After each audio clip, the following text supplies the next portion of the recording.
that there have been a series of allegations and discoveries about candidates who are standing for Reform UK in this election, and this definitely isn't the first. This is almost like straw breaking camel's back, if you like. This has been a string of quite serious revelations that have come out about candidates, and every time Nigel Farage is asked about it, he doesn't seem to take it super seriously. He's not willing to get rid of all of the candidates who've been accused of doing something wrong, because at the moment his numbers would be dwindling if he were to do that, because there have been so many that have ended up on the front page of a newspaper for saying something that is deeply inappropriate. And we noticed in the past week or so, Reform's poll lead seems to have kind of either stifled or be dropping a tiny bit, and there were lots of questions about whether or not that was to do with Nigel Farage's comments on Ukraine and the West's intervention, West prompting the war in Ukraine is what he said, or whether that was a wider issue about other Reform candidates, like the revelations that we're having today. So it'll be interesting to see what Nigel Farage himself says about this. I mean, the canvasser that they spoke to in this investigation said in a statement, he said that Nigel Farage himself nor the Reform Party were aware of his personal views about migrants and things like that. But we obviously have to wait for a response directly from Reform and from Nigel Farage about that. Yeah, so there is a statement here, isn't there, from Nigel Farage to Channel 4 News. I'm dismayed by the reported comments of a handful of people associated with my local campaign, particularly those who are volunteers. They will no longer be with the campaign. Appalling sentiments, he calls them. Reform UK is a party for everybody who believes in Britain. And he goes on to that point. It is a Channel 4 undercover investigation. And we just heard a couple of clips there where he describes Prime Minister Rishi Sunak using a racist word. He also calls Islam, this particular chap, Mr. Parker. He calls him Andrew Parker, the Reform UK canvasser. He describes Islam as a cult, and then he suggests that you should get army recruits from Deal, which is a place near Dover in Kent. Get young recruits there with guns on the beach, target practice, effing just shoot them. This is what the Greeks done. You know all about that. The Greeks shot a load.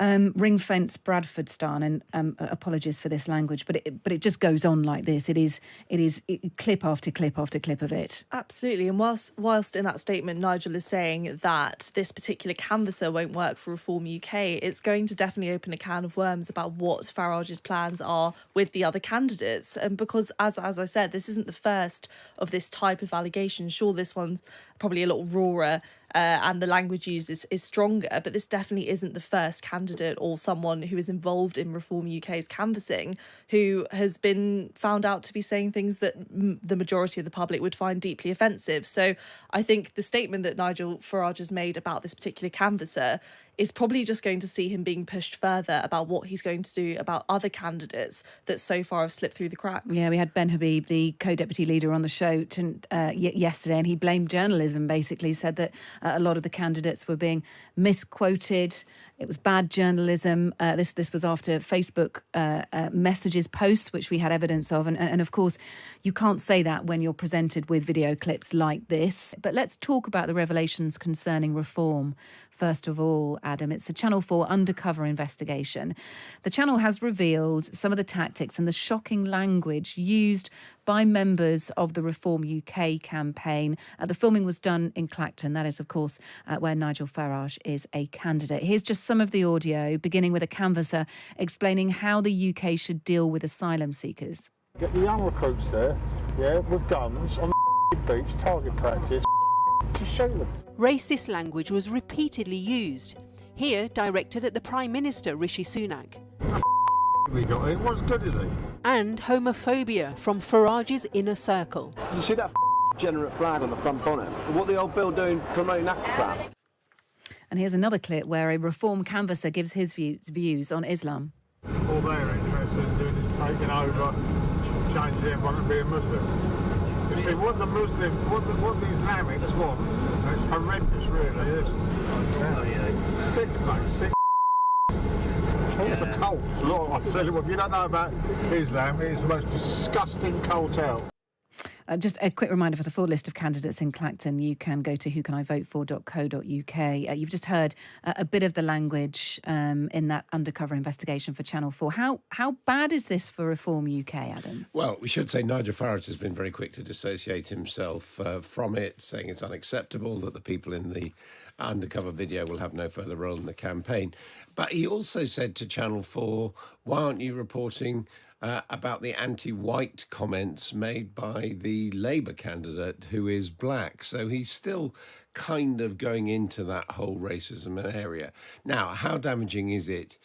At one level, it is not surprising that some of the people backing reform have these views. And, you know, congratulations and well done, Channel 4, for going undercover and finding them. It's not the same as saying everyone is going to vote for Reform UK has his views, because I'm sure they don't. So I would have thought, on balance, this will put some people off from voting Reform. The immediate question, of course, is what impact it's going to have in Clacton, where Nigel Farage is the Reform candidate, taking the decision to stand there, previously held, of course, by a UKIP MP in the past. Now, I've just been looking on YouGov's site for MRP, and they're now saying that they expect Nigel Farage to win. They think he's got about 45% of the vote.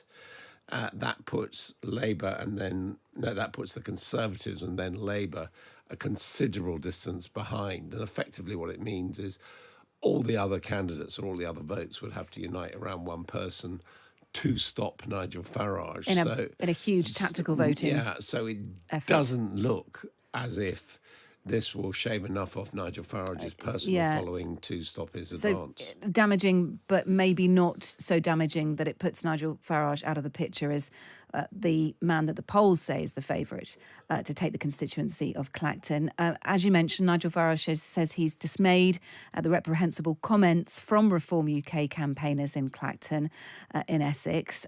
Here is the Reform leader talking to a Channel 4 journalist.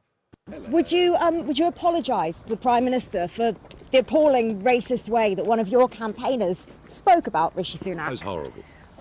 Do you apologise to the Prime Minister? It was horrible. That's not quite an apology, is it? You can't, how much further can I go? Of course this is an apology. It was horrible. I don't know who this bloke is. Somebody I met once years ago. I mean, awful, horrible. Almost as bad as the Labour candidate in Clacton and his slurs on white people. Have you covered that? I'm here to focus No. on... Have you covered the Labour? No. We scrutinise all of the parties and their campaigns. But if you are as appalled by this as you say you are, why are you trying to deflect? Why are you trying to deflect if you are as appalled as you say you are? Have you covered the racism of the Labour Because I would candidate? like to ask you also about the members of your inner circle, because they've also made homophobic, racist, xenophobic comments. People who have senior roles in your campaign in Clacton. I would drink white men's tears. I'm standing for black and Asian people, not pretty. That is Nigel Farage speaking to Channel 4 there as a result of that undercover investigation. Let's bring Andy Bell in early, shall we? We're here to talk about his book, but I am keen to know what you think of this as a veteran of many an election campaign. Andy Bell, political editor at Channel 5. A warm welcome. Yeah, thank you very much for having me on. Will this touch the sides for reform, or some people may hold the view that it actually does them good, that there are more people out there than we care to think who might agree with some of these comments?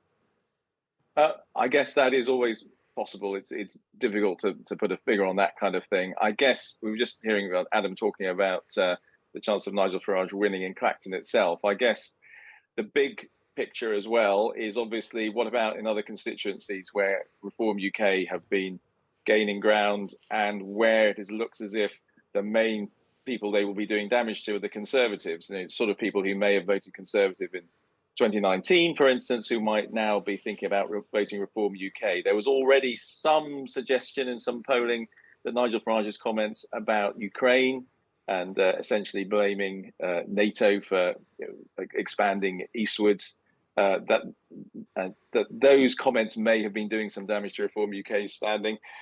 Be interesting to see if the reporting of this does some damage there as well. And if it does, obviously the people who will be most pleased about it will be the Conservatives. It could mean the difference between them hanging on to some seats, which otherwise, if reform was surging, they might have lost. 18 seats is the predicted amount from one MRP's poll that what one we saw yesterday. A source fairly sympathetic to Nigel Farage. Yes. I think it was the same poll that also said that the Lib Dems would be the opposition party, right? If I haven't confused both my MRP polls there. I mean, Adam, we had Ben Habib, the deputy co-leader of Reform, on last night, and that was concerning a candidate who's made some pretty horrific comments, talked about, slaughtering asylum seekers effectively. And Ben Habib said, I don't know anything about this. I've spoken to Party HQ. These comments have been misreported. I think he himself at one point suggested that some boat people might be left to drown. Well, yes.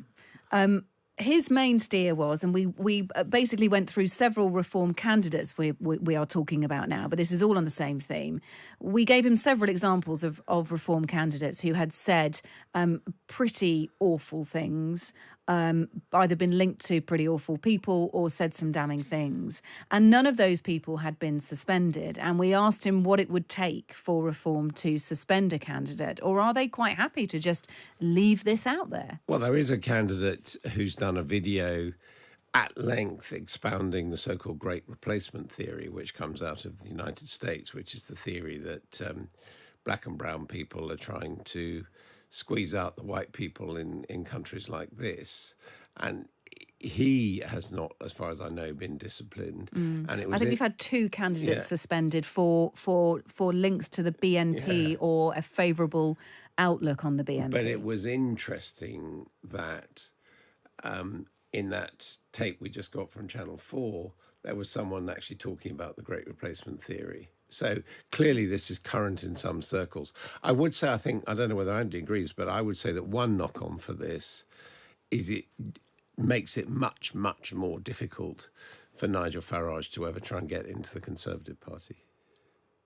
Andy? Yeah, I mean, yes, you're right. I mean, just sort of digesting this evening, there are clearly a number of people inside the Conservative Party who would like to see Nigel Farage join, who think that the way back from what at the moment looks like a difficult defeat, of course we don't know, we haven't got there yet, but if the opinion polls are right, the way back is to unite the right, and that the place where those voters have gone that they need to bring back are Reform and Nigel Farage. But as you say, if you get this kind of thing popping up, it does get pretty difficult for the Conservatives, I would imagine, to say, right, come on back in and join.